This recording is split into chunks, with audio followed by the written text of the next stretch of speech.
while Luka scores 14 in 24 minutes, the Mavericks are throwing fans out and watching another center go down. 4 centers out. 4. Daniel Gafford with the right knee. How serious? How serious do y'all think that is? It's dangerous to speculate, but he did not come back. Very serious because of everything the Mavericks have done recently. Like, I just look at that and go, like, certainly that must knock him out for 3 months. And even if it wasn't serious, with the amount of injuries they've had, there's no way they could have put him back in the game. Even if he was like, nope, just kind of like, just kind of twisted it a little bit. Nope, couldn't have put him back in. Not worth it. Luka gets introed last, and Choppy brought up the question, LeBron cool with that? Luka, how did that decision get made for the LA intros? When did you know that was going to happen? What was your reaction to it? And what did you think about the fact that LeBron sort of gave you that honor? Yeah, he texted me in the morning. He said, whatever you want. And I said, it's for him to text me that is just amazing. So shows what kind of person he is. And, you know, he let me have my moment. So I really appreciate it. Dirk in attendance. Dirk went to Los Angeles to support Luka in the first game. I don't speak. That's German for F you, Nico. Wow. I mean, that's all you need to know. That is as loud of a statement. That's a louder statement than any sign, any protest, any casket that shows up at the outside. That's louder than anything. The face of the organization in its history. The statue with which people were placing their protests under said, I'm going to go hang out with Luka rather than at a Dallas Mavericks home game. And the loyalty lives forever. The 21 letters that could not boomerang you harder in the face if you are the Mavs front office. Dirk tweeted, I will always be a Mav for life, but had to come support my guy 77 in the first game of his new chapter, sitting right next to Luka's pops. And speaking of LeBron, this was the audio that Bobby grabbed of what LeBron told Luka in the Lakers pregame huddle. Luka, be yourself. Don't fit in. Fit the out. Be yourself. Here we go. Dominate. 1, 2, 3. Dominate. Be your bleeping self. Don't fit in. Fit the bleep out. Which I'm not always a fan of, like LeBron's LeBronisms. I kind of like that one. Don't worry about fitting in. Fit out. Like, just go out there, play your game. He did look a little out of place. Like, yeah, I think he does feel like he needs to. Luka probably needs to have the ball. Like to really like feel like he's in there. Absolutely. Him kind of just standing off by the wing, waiting, that doesn't work very well with him. No, it's not his game. I mean, he's got to have the ball in his hands, and that's part of the problem that him and LeBron fitting in and figuring out what they are. I mean, they're both ball dominant players, but you also can't have a guy running the point who doesn't really know the plays. I also think and I understand it's an awful Jazz team and everything else. I think just watching the way the ball moves with them a little bit and watching the way that Luka and LeBron kind of like lob to the big men and the way that they can get the ball to each other, it does make me go, I don't know about this slam dunk argument so many people said, like, well, they got a better shot. Dallas has a better shot than the Lakers do to win the rest of the way. It's like, that offense looks like it'll get... Well, not now. The Mavs are missing the playoffs. Yeah, at this point, with their injuries. The Mavericks are missing the playoffs with AD out for a month. Yeah. They're not making it. But even with them healthy, I look at that and go, like, that Lakers offense looks like it's going to be able to score a lot. Yeah, but they're not going to be able to defend anything. They're in trouble. They cannot win the championship, in my opinion. I mean, even I was watching Luka defensively last night, and there were a lot of blow-bys. And you think he's out there going to try his absolute hardest in game one. Do you think Nico watched last night? Like, when they were done, do you think he went and turned on the TV and watched? Great question. He had to. Yeah, you got just a sick fascination at least. Maybe that's where Kid was.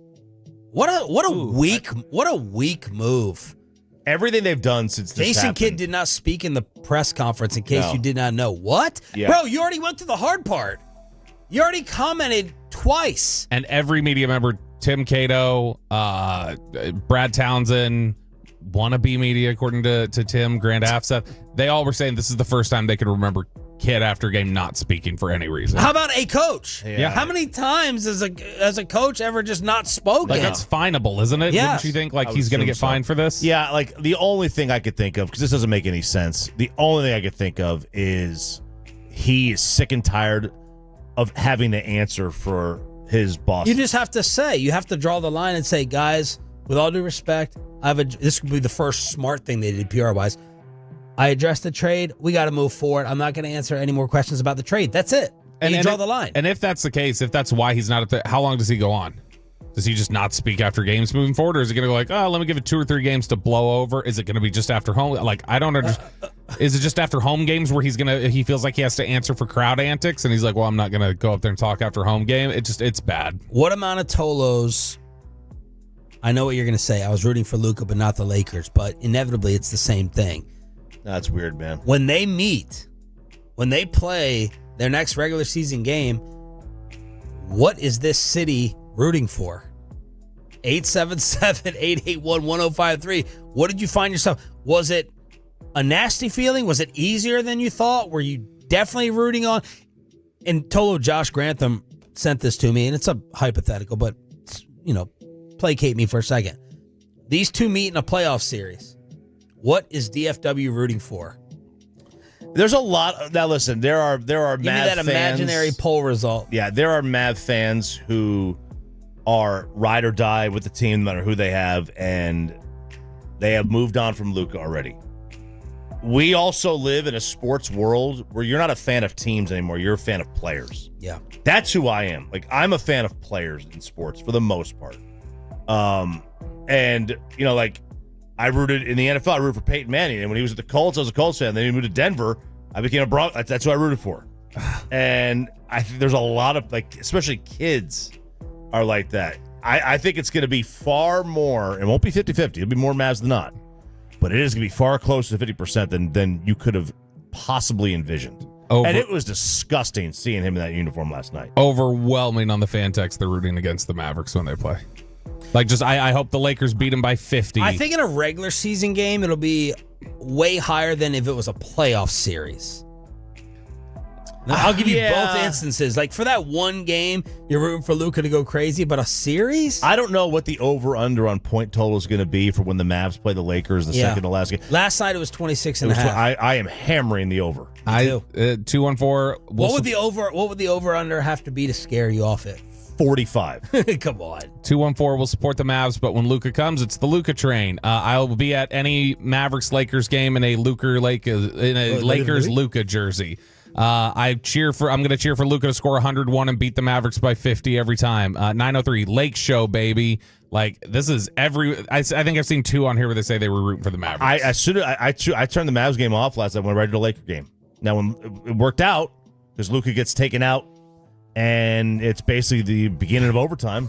But come on, we're in a tough spot right now. They have made us draw a line in the sand. 214. I want to see the AAC in all yellow when the Lakers come to town. What a move that the Lakers did by giving all those jerseys out. What a move.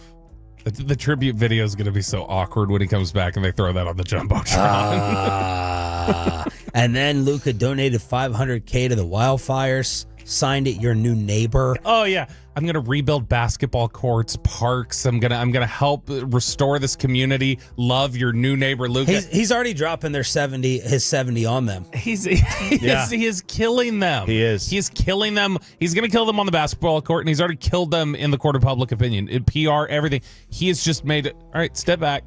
Just don't do anything stupid, and they will continue to lose this. And that's. I don't know that he is taking the high road at every single turn, and they've looked petty with every single statement. Yes, everyone. Speaking of Mavs versus Lakers, Charles Barkley, this was before AD went down for about a month. That's what the reports say. And Charles said, no, Mavs are better. The Mavs going to have a chance to win a championship this year. The Lakers don't have a chance to win a championship this year. The Mavs do. OKC is the team to beat.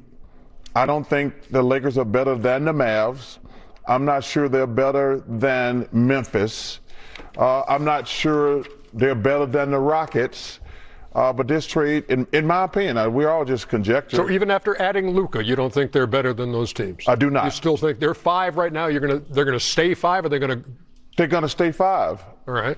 Because number one, they're not gonna be good defensively, and it's going to be a really hard adjustment for Luka Doncic, in my opinion. So that's what Charles thought before the AD injury, championship possibility, and here he is talking about the big Luka adjustment in LA. I've said I think they're going to have a hard time playing together because both of them are really ball dominant. LeBron can kind of get away with that. Luka's never played without the ball. He's going to have the ball probably less than he's ever had in his life. Like I say, LeBron is so great. He can make the adjustments. But Luka's going number one. We've said he's going to have to learn to play faster because they're not going to play like LeBron, and those guys are not going to do like he did against the Mavericks where he gets the ball 100% of the time. You know, he's going to have to learn to play the wing some. But listen, you just can't put great players together and think it's going to work. So, remember when Kidd got here in the middle of, was it 08? There was like big, and this is one of the smartest basketball players ever. There was an adjustment. Like, there was a big adjustment because he was commanding the offense. And run Carlisle's plays. Right. So he was commanding the offense. It was a big adjustment that year. It may not work this year for the Lakers as well as it will in future years, but also the defense doesn't matter in the regular season as much. Like playoffs, that's when they might struggle. Regular season, I mean, they're going to be putting up 130 a night. Yeah, I mean that's a solid point overall. What Barkley was just talking about, them playing together as two really ball dominant players, Luka and LeBron. That's going to be tough. Is Luka off ball? Luka moving without the ball? That doesn't happen. That didn't happen here. I mean, think about how long it took. Catch and shoot. Yeah, think about how long it took before it was like, oh, this worked. All right, Kyrie. We finally found the pairing that worked with Luka because they tried with Dennis Smith, they tried with Porzingis, they tried with Christian Wood, they tried all these different factors, and that was the only one that worked. And now they don't have Luka's big with the Mark Williams trade rescinded.